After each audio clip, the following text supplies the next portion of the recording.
Ano ba ito? Sa manok natin ito. Pwede kasi maging istakan ng baboy ito eh pagdating ng araw. Eto.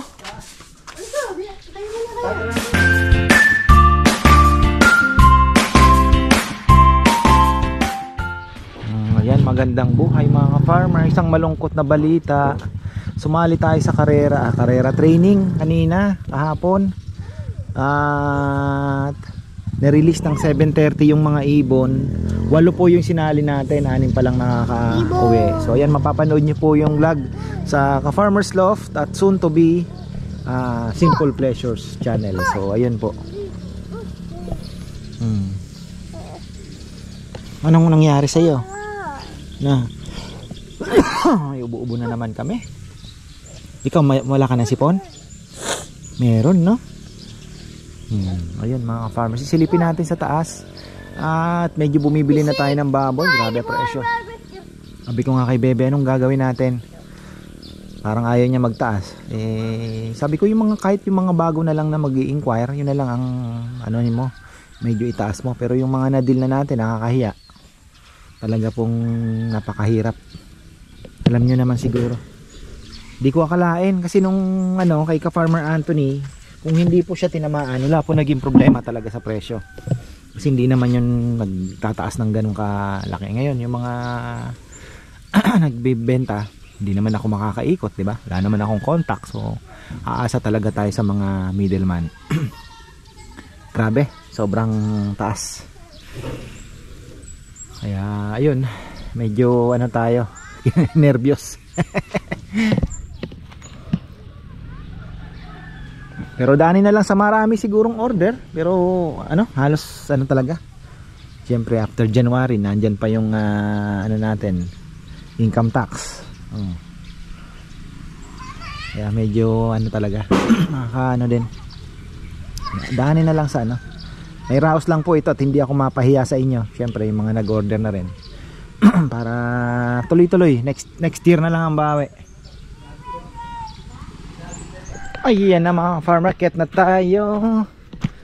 Tingnan natin kung maganda ba ang ulan. Wala din, wala. Kunti lang. Ay! Ayan, kakwentuhan kami ni Ate Mary. Siya pala ang naghahawak dito. Sabi ko, gulay ang maganda niyan. Alam nyo, maganda, talbos lang ng kamote. Araw-araw meron ka kita. Sa laki ng ito. Nako, talbos ng kamote. Ayan, 1 hektarya talbusan. Napakaganda. So ayan, tayo po ay aakyat. Silipin natin si Bebe. Nandiyan na naman yung kanyang fatsyo. Wala pa inalokong ibon. Yung pinakamagaling kong naiisip, yung pangwala. Patay tayo. BBC ring mga ka-farmer. 097. Wala. Yung tinuturo ko pa naman sa vlog, ito magaling ito. Ako tumutuldok sa taas. Nga. Ay, talaga Pero masaya ako dahil may 6 na umuwi. Okay. Ubusin na natin. Ito, diniscuss ko na to kahapon. Anuhin na natin yan. Clear. Oh, nandiyan na naman yung mga naglalaro. Ayan bagong biling wala si Jun, di nasabihan papaayos ko to. Delikado ito mga ka-farm. Hayaan na natin yung paa dyan. Papagawa na lang ako ng bagong hagdan. Yung hagdan dito medyo mahaba pero mababa, tapos may hawakan talaga. Kasi ang mangyayari niyan dito nga, sabi ni Bebe, baka magtulakan yung mga bata. Sina Rowan nga tsaka sina Chichi na nagtutulakan guunahan dyan. So ito masyado pong matirik.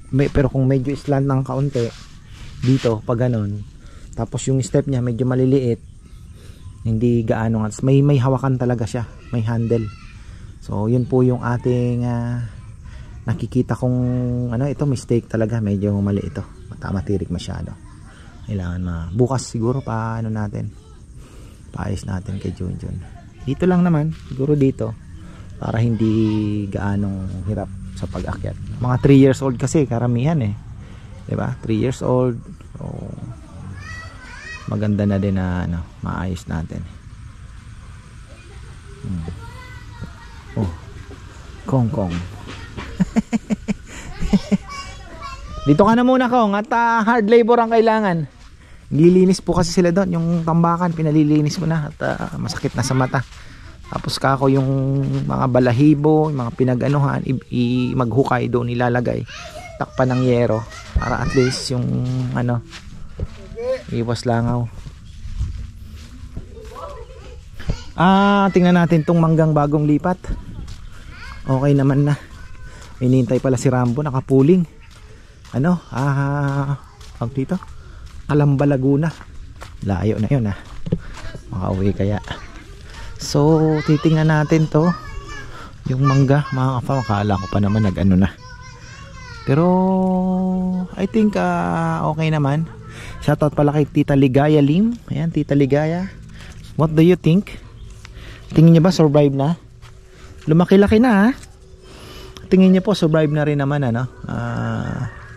takes a little while pa siguro. Baka konting panahon pa ang kailangan niya. Pagka naglabas na po yan ng bagong dahon, okay na siya. Hindi naman siya naiinitan ng gusto rito, kaya okay lang. Ayan.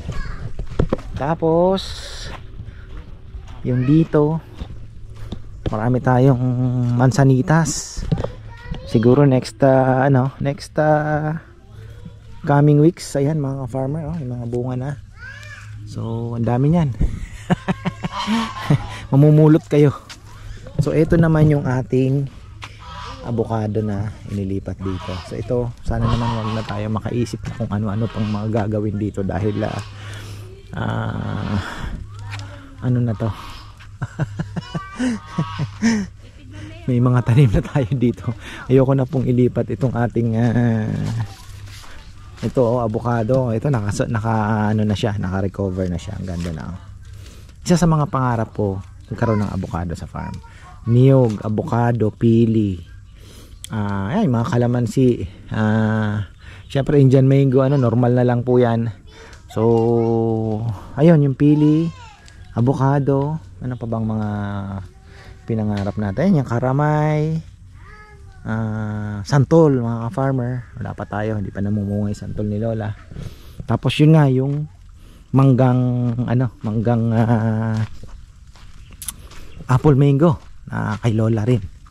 So isa din sa mga pinapangarap natin yan.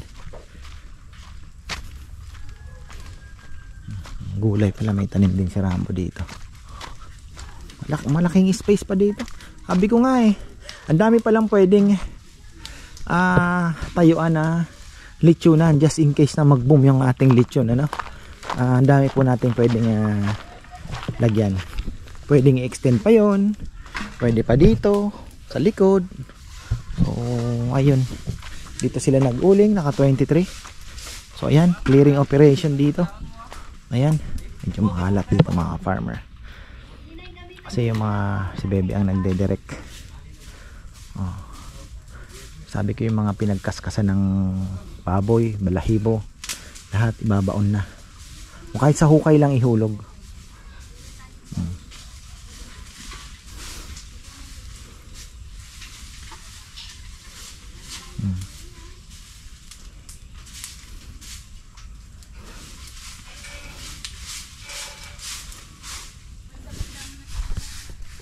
Yan, dami na namang walis.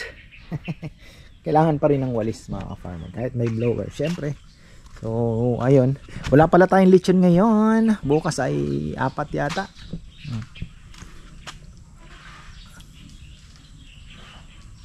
Walis 4. Hirap ngayon So lilinis sila Wednesday, Friday.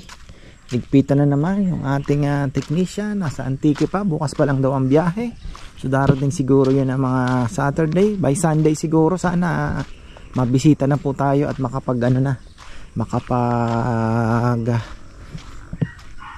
magawa na po yung ating yung ating freezer. Wala pa ata. pa ata yung kalapate ni Rambo.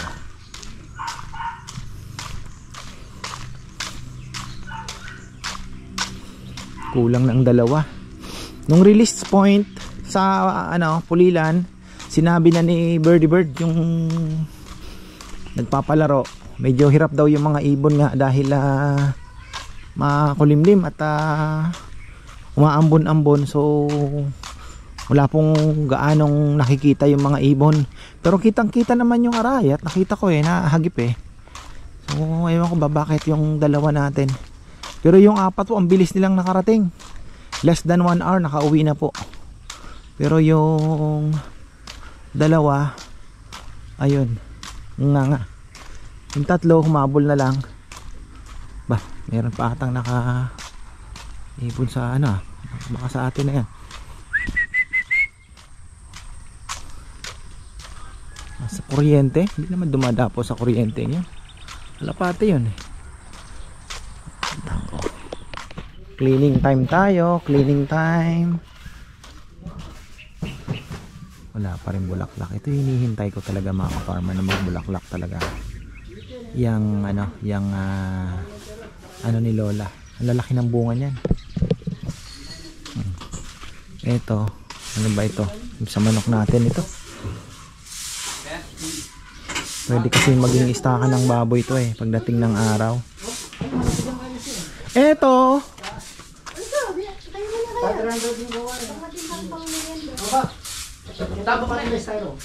Kasi ito lalagay natin ang baboy dito. Pagka na-clear na natin ito, dito na ang baboy sa baba. So ito, tatanggalin na rin natin. Dito tayo mag-aalaga, magtatabi ng stock na baboy. Pag may mga dumarating na baboy, dito na po natin ilalagay yan. Kaya linis-linis tayo muna. Mga basura, ayan.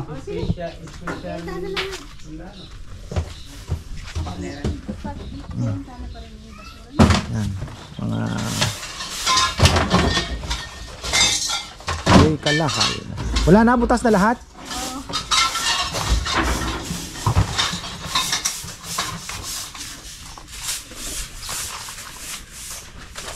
Tingnan natin to, baka namumulaklak na. Laki na din pala ng ating di ko napansin Miracles din to, miracles. Fortunes. Wala pa rin. So, ito ang aanohin natin pagdating ng panahon. Hanggang dito lang siguro tayo. Hanggang dito. Ito.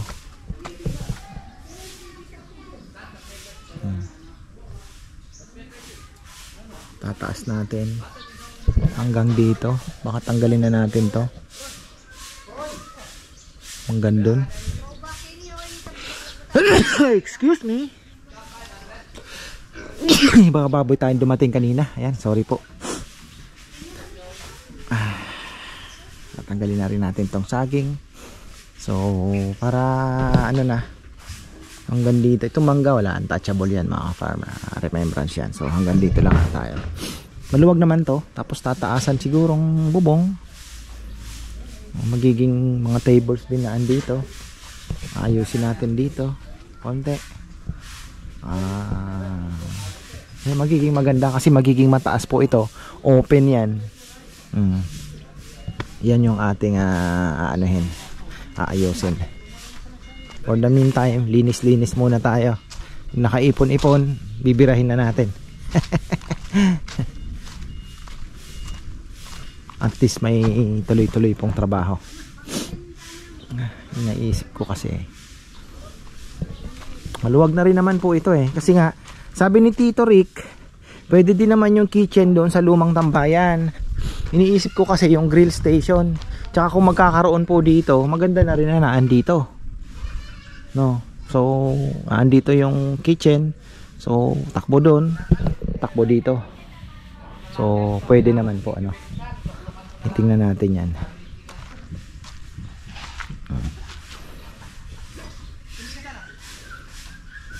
Itong buong ito aanahin na natin yan.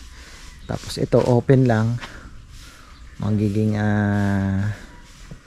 ito nga parang natin view deck.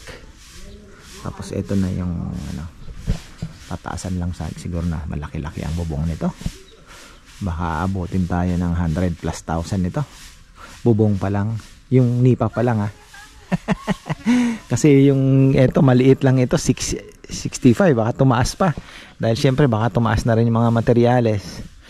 So, makakatipid naman pala kasi may net pa naman diyan. Oh.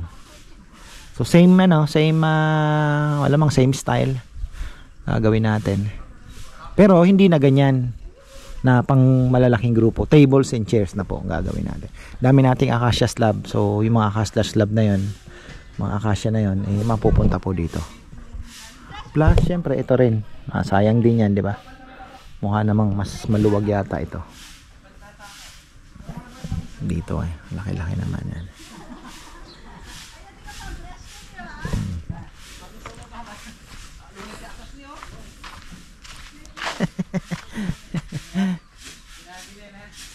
Ayan. Manok. Ewan ko si Kongkong, nag-aalaga pa ba ng manok si Kongkong? Panabong ata yung alagaan. Nag-aalaga pa ba ng manok na panabong, Kong? Ha? Hindi na. Ha? Kaya nga, pakain lang. Yung mga binili ko dati yan Pero ngayon kasi nagpapalit na po tayo sa from ano, 'di ba? From mga chicken farming dito na po tayo sa. Ayan, kakaalis lang po ng ating mga baboy. 8 nga lang ang dumating kasi talagang wala. Grabe, nagmamakawa ako sa presyo. Paano kaya nito? So sabi ko kay Bebe, yung mga new inquiries siguro magtataas po kami ng 1,000. For the meantime lang naman, hindi ko alam kung hanggang kailan, pero bababa naman yan, bababa naman sigurado yan. Hindi naman po yan kagaya nung nakaraan na talagang hindi na bumaba. Siguro naman ngayon sa sobrang taas, unbelievable naman na ganyan na yan palagi, bababa at bababa lang. Dami po kasing tinamaan ngayon, Bulacan, Zambales, Batangas. So pahirapan po sa baboy. Sana nananalo yung yung mga nag-aalaga. So maganda sana kung gano'n yung mga nag-aalaga yung kumikita ngayon. Uy! Farmer Anthony, ganda na sana ng plano namin. 300+ yung nakatabi niya sa akin Wala na sana tayong problema. Ayun, disgrasya. Sana makarecover po agad.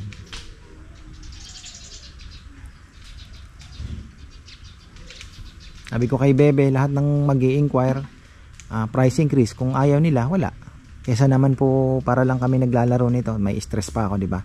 Paghahanap ng baboy, contact dito, contact doon. So, kung ayaw nila sa presyo, wala na tayong magagawa talaga. So, sa iba na lang, ganun din naman. Huwag na lang maglitsyon, So, iniisip ko nga kagabi, paano kaya tayo makakaraos ako ng December? Ayaw sana namin kasi lalo na si Bebe, ayaw niya talaga. Kahapon nagtatalo kami. Pagka pa magtataas, sabi niya. Sabi ko, Bebe, tingnan mo presyo. Wala, stress ka. Tapos hindi ka magtataas. So, ayun si Romel, meron naman pong nagpaikot ako ng sa Angeles. Kasi 1.2 na daw ang kilo ngayon. Kilo po sa chop So, 1.2. Hindi ko lang po alam yung mga buo. So baka mag-ikot po si Romel mamaya at isesend niya sa akin yung price list para tingnan natin masasabayan. Kasi yung 20 kilos daw nasa 11 na rin dyan sa San Fernando. Ngayon, kaya tayo baka yung magtataas tayo ng tigwa 1,000. Ganon na lang. Wala talaga. Ako'y nahihiya man gawin pero kailangan talaga para lang makapagpatuloy tayo. Yan, ang dami palang mga bakal-bakal dito. Nandito sana si Junjun, Mat. Ang dami pang pwedeng gamitin dito. Magagamit pa yung iba.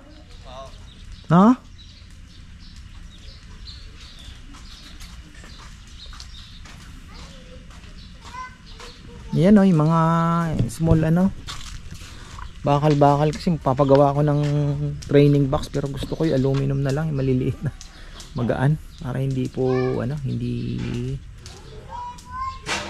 Mabigat.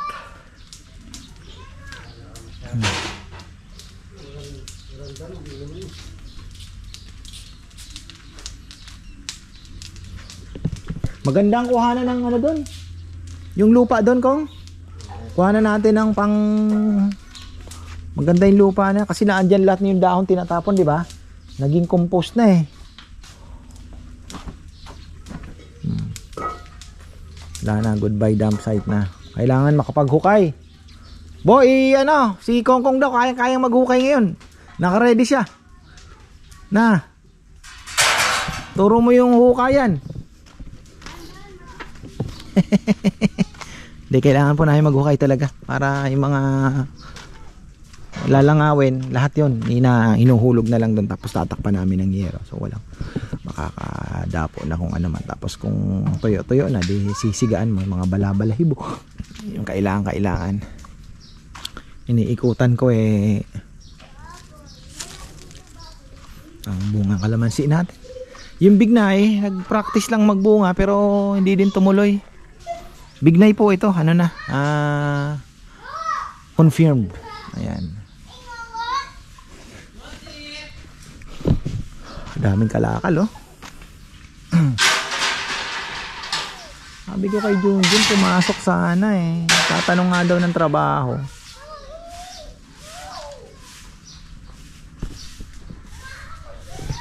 Tingnan ko nga muna yung kalapati ko, hindi na nakauwi, dalawa. Medyo makulimlim, maulap. So, nahihirapan. Pero yun nga, yung training po kasi ano yan eh.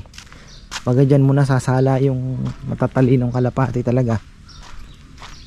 Ganun talaga yun. Sabi nga nila, pag nagkalapati ka, handa kang mawalan ng kalapati. Dahil may mawawala at mawawala talaga. Oh. Wala pa rin hanggang ngayon sa ating wala na talaga. Yeah, so ayan, nagparonda na tayo mga farmer at umuusok pa doon. Cleaning time pa rin sila. So at least abangan niyo po kami aalis at titingnan ko yung arwana sa alabang kung maganda yung pang raffle nila. Dalawa na lang daw yung slot, kaya gusto ko din masilip. So ayan, maraming pong salamat at magandang buhay.